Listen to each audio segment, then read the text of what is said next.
Salut, moi c'est Mia. Nous allons parler de Dido, quelqu'un qui a grandi au Tchad et qui était orphelin de père et de mère. Et il se retrouvait avec sa sœur qui s'appelle Zenaba. Alors, Dido était un garçon qui est né dans un quartier de N'Djamena. Et comme il a perdu son père, il a perdu ses parents. Avant c'était sa mère et après c'était son père. Donc, les parents ont décidé de distribuer les biens de la famille. Mais Dido avait fait tellement de pression parce qu'il voulait de l'argent coûte que coûte. Et son père était un multimillionnaire, quelqu'un qui avait beaucoup d'argent. Donc, à la mort de son père, il a exigé que leur argent leur soit distribué. Donc, il n'entendait personne, il n'écoutait personne. Et ils ont fini par leur donner l'argent. Dido a eu 45 millions de francs CFA.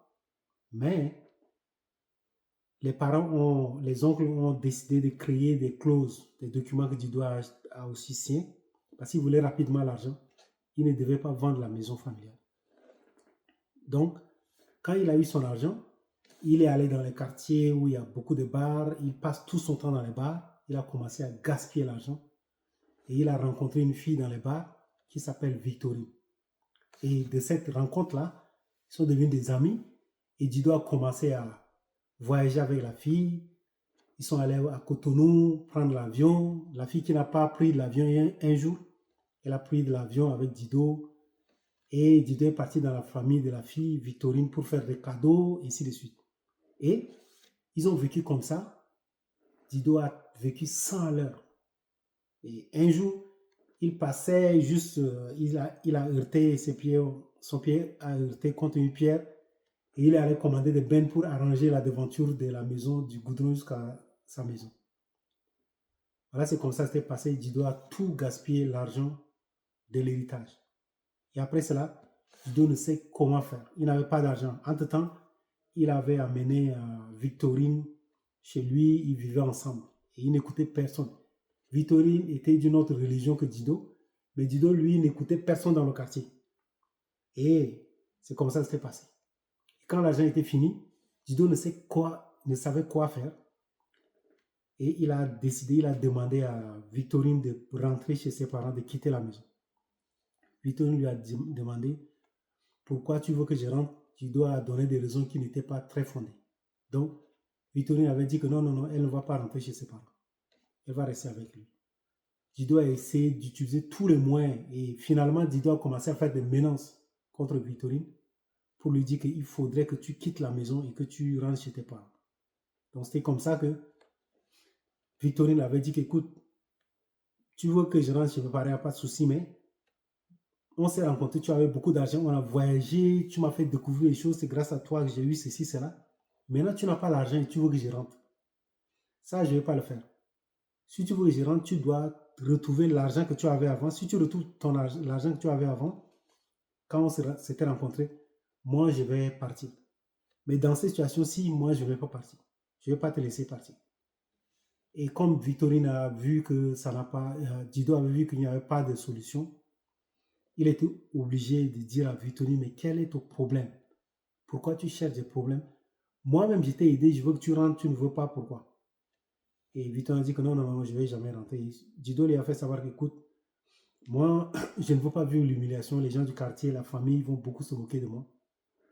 Donc, j'ai pris des produits, je vais me donner la mort. Voici les produits, donc je voulais que tu partes et puis moi, je vais me donner la mort. Donc, Victorine était bouleversée.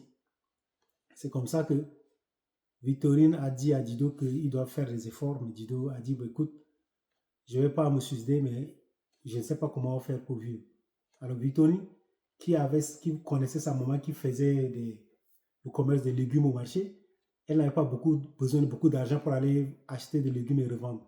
C'est comme ça que Victorine a commencé à faire ça. Et Dido aussi voyait Victorine en train de faire les efforts, il se dit, mais moi j'étais prêt à me suicider, j'ai acheté des produits, mais maintenant est-ce que je vais encore à... Qu'est-ce que je n'ai pas peur de la mort jusqu'à vouloir me suicider. Alors est-ce que c'est la honte que je peux avoir peur? C'est de la honte que je peux avoir peur? Non. Donc Dido a décidé de vendre. Donc il a fait juste une petite caisse, un truc en planche. Il a mis les chewing-gums, les chocolats et comment on appelle? Il a mis les bonbons, il a mis des cigarettes, les colas qu'on appelle goro. Et il a essayé de vouloir vendre cela. Il est passé devant les vidéoclubs de la nuit pour vendre et c'est comme ça qu'il vendait partout. Et c'est avec ça qu'il a amené à la maison. Victorine aussi a amené à la maison. Et maintenant, à un moment, les choses fonctionnaient bien. Alors, Dido a décidé de faire ce qu'on appelle timbre. Donc, c'est des planches qu'on fait en termes d'une caisse et on met devant la maison pour vendre des choses. Et Dido a commencé à vendre devant la maison avec la cigarette, les bonbons, la cola, ainsi de suite. Et ça a bien marché. Dido a décidé d'ouvrir une boutique à la maison. Il a fait. Après, il a trouvé que c'était bien. Il avait beaucoup d'argent. Il est allé louer un magasin au grand marché. C'est comme ça, c'est parti. Dido a commencé à acheter des camions. Il est devenu milliardaire. Il avait beaucoup d'argent. Il a eu beaucoup d'argent que son père. Comme ça, c'était parti. Dido est parti concrétiser sa relation avec Victorine, la doter, tout et tout. Et il a dit, écoute, tu es d'une autre religion, moi je suis d'une religion, toi tu es d'une autre religion. Si tu veux garder la religion de tes parents, c'est ton problème. Si tu veux rejoindre dans ma religion, c'est ton problème. Donc c'est sur ça, personne ne va te juger. Mais voilà, voilà. Et c'était comme ça qu'ils ont vécu leur vie. Donc, quelle est la leçon à tirer dans ça? C'est pourquoi je disais que tout ce qu'on a perdu, on peut retrouver ça. Et là, j'ai fait un direct où, pendant 1 heure et quelques, j'ai donné les 7 secrets pour un mariage réussi. Donc, je disais que aussi que dans notre contexte, on se retrouve dans les familles où un homme avec 2 femmes, 3 enfants, 4 enfants, 3 femmes, 10 enfants, c'est des choses qui arrivent. Mais il faudrait que notre famille nous serve la cause de réussite. Ça nous oriente automatiquement vers la réussite. Ça doit nous orienter directement vers les choses que nous devons faire. C'est pourquoi je suis allé rapidement expliquer sur les 7 secrets de réussir dans une famille, réussir dans un mariage. J'ai parlé de 7 points, 7 secrets où j'ai parlé de notre entendement qu'il faut traiter. Parce que ça aussi, ça a des rapports avec nous. Pourquoi on vit dans les foyers comme des ennemis et des fois, on est jaloux même du succès de l'autre. Tout ça, c'est des choses qu'il faut traiter. Tout ça a de rapport avec notre entendement. Et aussi de l'argent qu'on gaspille dehors, courir derrière les filles par-ci, par-là, on gaspille beaucoup d'argent. Or, ces choses, ce sont des sensations, des trucs c'est du plaisir. On cherche, mais en réalité, ces plaisirs-là sont éphémères. Je dis toujours que tout ce qui amène beaucoup de plaisir, ça a des choses à payer derrière. Le sucre, c'est bien dans la bouche, mais ça va t'amener le diabète. Le sel aussi, c'est bien, mais ça peut te créer des problèmes de tension et autres. Exactement aussi les problèmes qu'on peut voir en termes d'avoir un désordre. Donc, on doit faire très attention et on doit essayer de traiter notre entendement. Et ça va marcher. J'ai donné beaucoup de conseils dans ce direct-là, mais malheureusement, beaucoup n'ont pas participé. Et ce direct sur TikTok n'est pas enregistré, donc vous ne pouvez pas retrouver ça. Mais sur le deuxième point, j'ai parlé aussi de se préoccuper de l'autre. Donc, dans un foyer comme dans une famille, si on se préoccupe du bien de l'autre, ça va devenir comme un paradis. Donc, on a vu comment Victorine s'est souciée de Dido.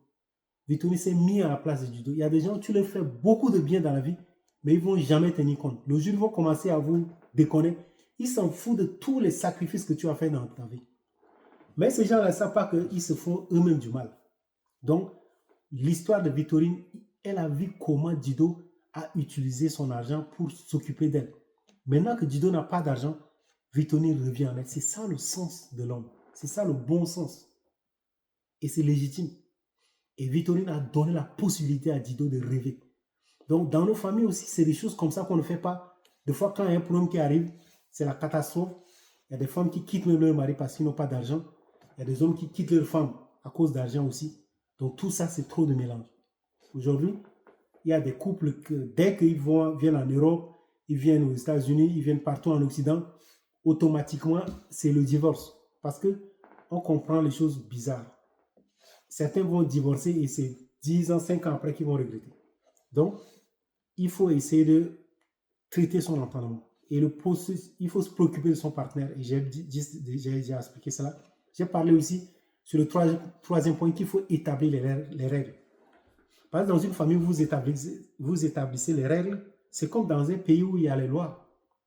Par exemple, toi, tu es un homme, tu as par exemple 12 enfants. Avec 3 femmes, vous vivez dans un même foyer.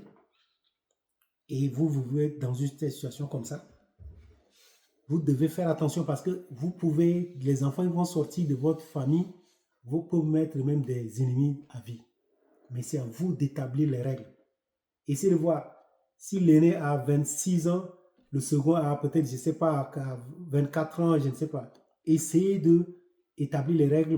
Voilà, l'aînesse, il a le droit. Voici le droit d'aînesse. Il y a aussi le devoir d'aînesse. L'aîné, on doit te respecter, ceci, cela. Mais si tu as un seul pain, tu dois te priver pour donner à ton petit frère. Et ça, quand vous créez comme ça, les enfants ont grandi avec et ils seront toujours unis à vie. Mais quand c'est les divisions, c'est des trucs qui viennent de partout, qui viennent toujours de notre entendement, ça va créer des problèmes. Parce que l'égoïsme, ça tue. L'égoïsme tue les gens. Vous êtes là, si vous vous unissez, sûrement vous serez fort, puissant, ça va vous servir tous. Mais quand vous êtes égoïste, ça va vous tuer. Dans les pays africains, nous sommes l'exemple. On meurt à cause de l'égoïsme. Il y a des gens qui pensent, ah, moi je suis du nord, l'autre est du sud. Non, non, moi je suis de telle région et moi je ne suis pas de telle famille. Ça, ce n'est pas nous, ça c'est notre oncle, c'est pas nous. Ça, c'est les enfants de notre oncle, ce sont les ennemis. Et ça, c'est ça qui nous tue. Parce que quand la force va être dans l'unité, on se divise, mais on se fait tous du mal. Ouais. Regardez les pays européens, les pays chez les Occidentaux. Qu'est-ce qui fait leur force? Les gars là, ils ne sont pas simples. C'est des gens qui sont difficiles. Moi, dans mes voyages dans le passé, je ne mettais pas beaucoup de temps dehors. Quand je sors de l'Afrique, je ne mettais pas beaucoup de temps. Mais mon séjour en Angleterre m'a fait comprendre beaucoup de choses. En Afrique, par exemple, on dit qu'on aime trop jouer dans la vie des gens. Mais là, ici, c'est grave. Ça, il nous dépasse. Hein. On ne connaît même pas le carreau, le fait d'être jaloux de l'autre là. Ça, chez les gens d'ici, ce qu'on a chez nous là, c'est rien du tout. Vous ne pouvez pas imaginer. Le niveau de ça ici, c'est grave. Et il y a des Africains qui copient même.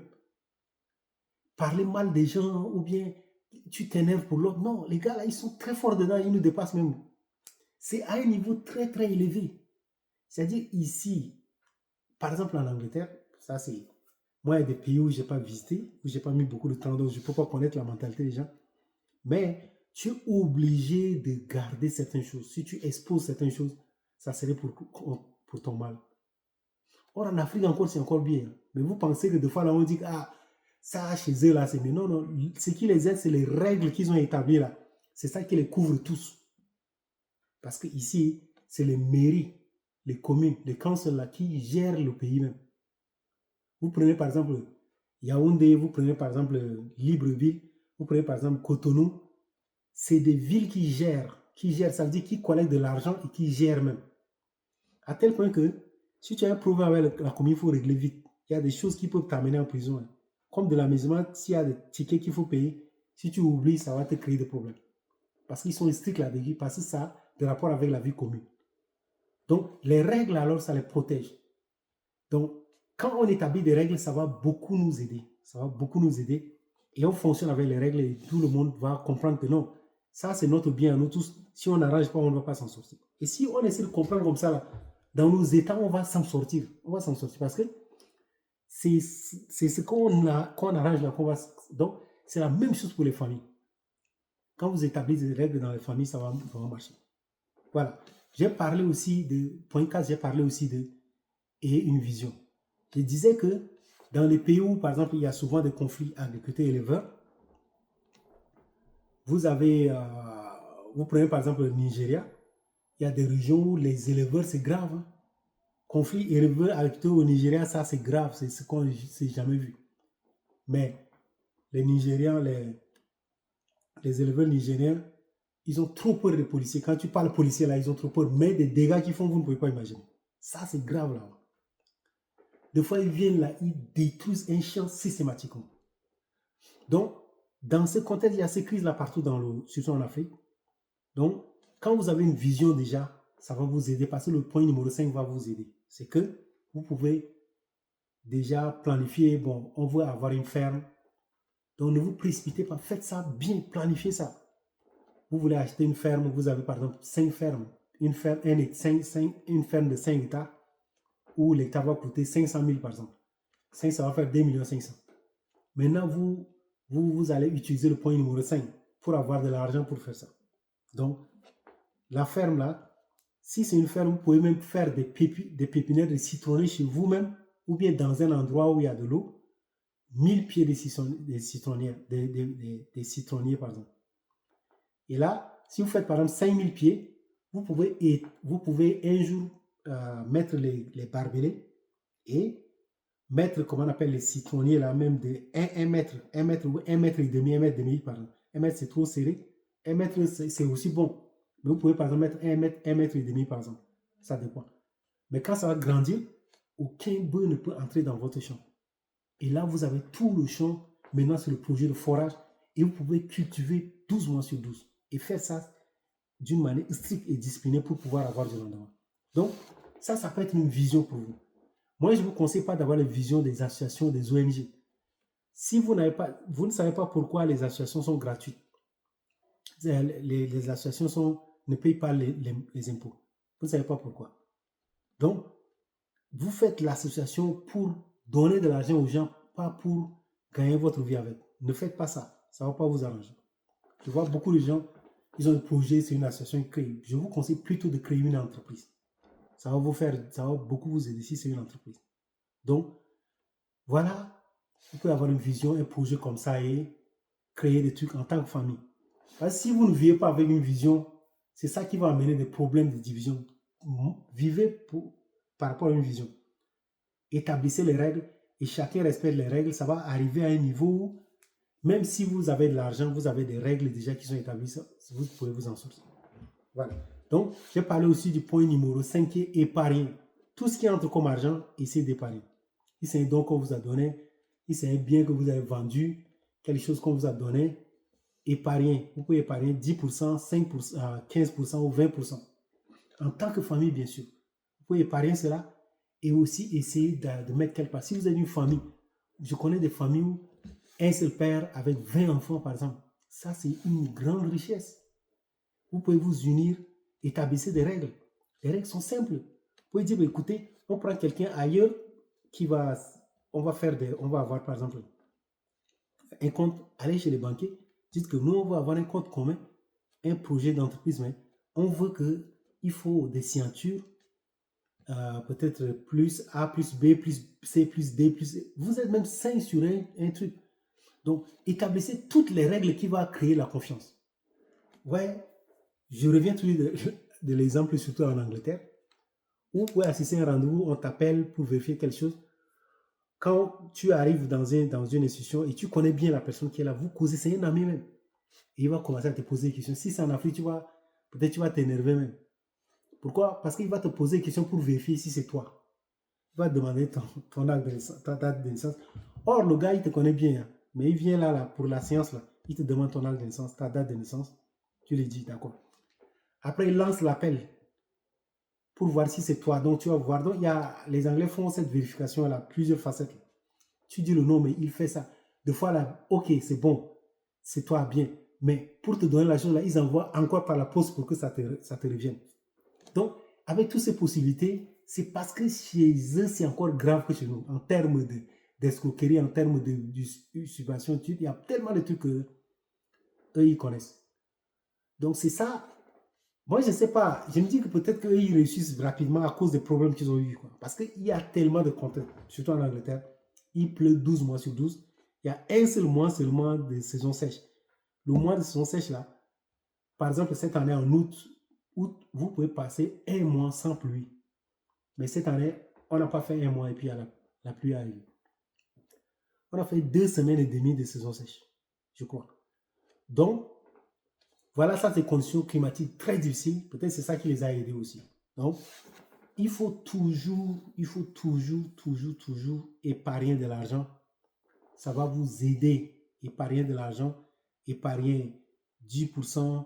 Donc là, dans une grande famille, comme je disais, quand vous avez des chèques, faites des chèques là, faites des... Vous pouvez... Donc, vous n'êtes pas en train de soupçonner quelqu'un. Hein. Vous ne pouvez pas en train de vous n'êtes pas en train de soupçonner quelqu'un, mais c'est la règle chez vous. Et vous devez vous entendre que personne ne s'énerve. Quand vous allez retirer de l'argent, il faut la signature de 5 personnes. Là, je vous dis, ça va être très facile, ça va être difficile de voir l'histoire de détournement ou bien des clignements de manque de confiance. Donc, avec ça, là, même en Afrique, si on fait bien, on peut créer même des sociétés et gérer des choses ensemble. Résoudre le problème comme quoi, bon, on peut accepter que tout le monde peut détourner l'argent. On peut accepter que tout le monde peut faire ça.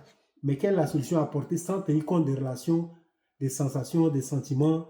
Voilà. Donc, quand vous définissez tout ça, vous pouvez faire des choses extraordinaires. Voilà. Donc, avec votre femme aussi, vous pouvez décider, OK, on ne sait pas les conditions, mais on va faire notre chèque là. On va faire que la signature, c'est A plus B. On va épargner notre argent. Mais pour que l'argent soit retiré, ça va être tous les deux. Chacun doit avoir sa ceinture. Sinon, l'argent ne sort pas. Ça, c'est les règles. Et ça, ce n'est pas... Ça, vous devez accepter ça. C'est même bien pour vous. C'est même bien pour vous. Donc, il faut le faire comme ça. Maintenant, en termes de... toujours la famille, le point numéro 6, créer des relations. Je vous dis que dans la vie, il y a des gens vrais. C'est vrai qu'on voit, il y a des gens qu'on rencontre dans la vie qui s'attachent juste à votre intérêt.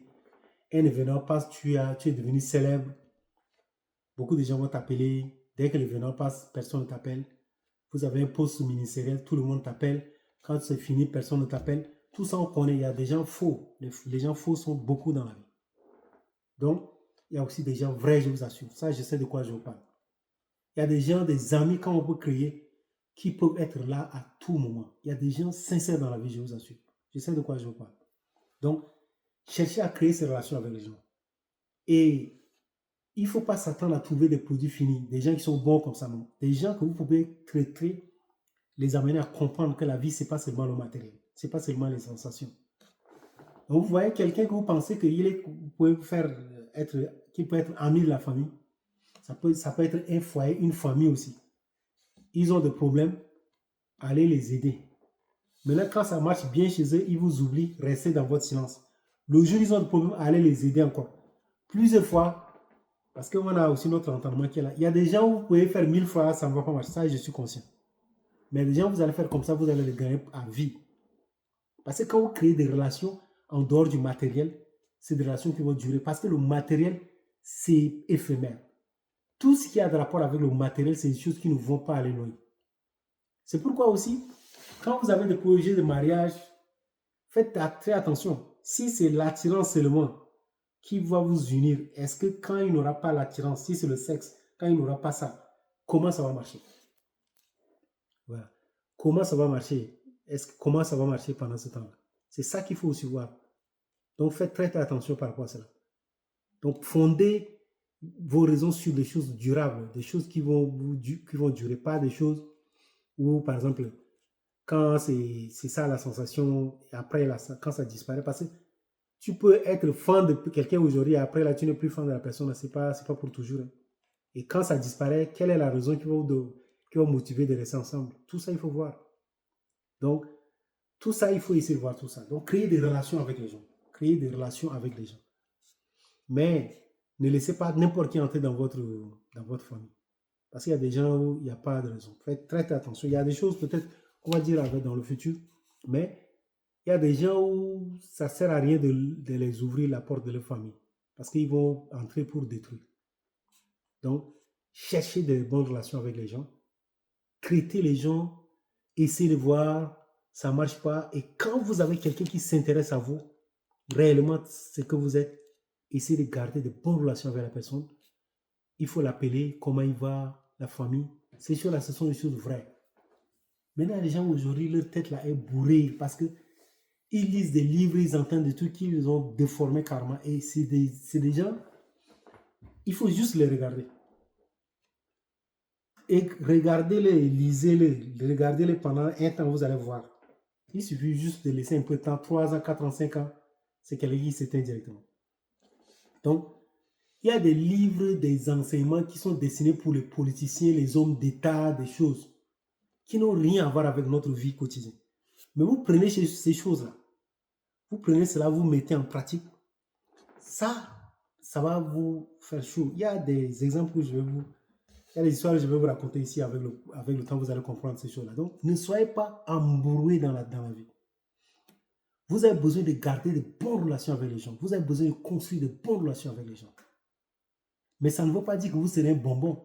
Quand quelqu'un vient comme ça, là, et il pense, voilà, il peut aussi te faire du mal ou bien faire un truc, il faut, il faut, il faut, il faut, il faut lui infliger une correction sérieuse, très, très sérieuse. Ça veut dire du fait où je suis comme ça, quelqu'un pense que je suis faible et il peut venir bagarrer avec moi, il veut me chercher pour tout le temps. Le jour où je vais me déterminer pour t'affronter physiquement, mais là, je t'affronte à mort. Ça veut dire que je t'affronte à un niveau, comment je peux dire quoi, dans ma pensée, même si je dois perdre la vie, je serai capable. Ce que je veux dire par là, je voulais dire par là quoi.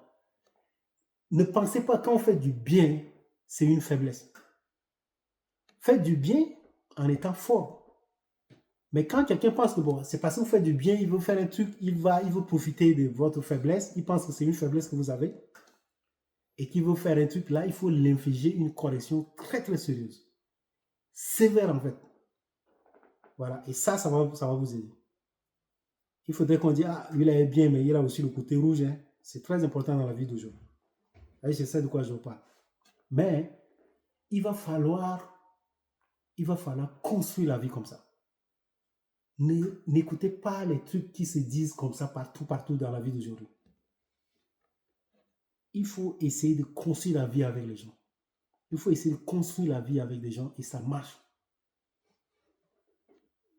Les moments les plus difficiles là, il y a des amis fidèles. Ça, moi, je vous parle de ce que je connais. Il y a des moments où peut-être tout le monde va vous rejeter. Mais il y a des gens là qui vont rester avec vous.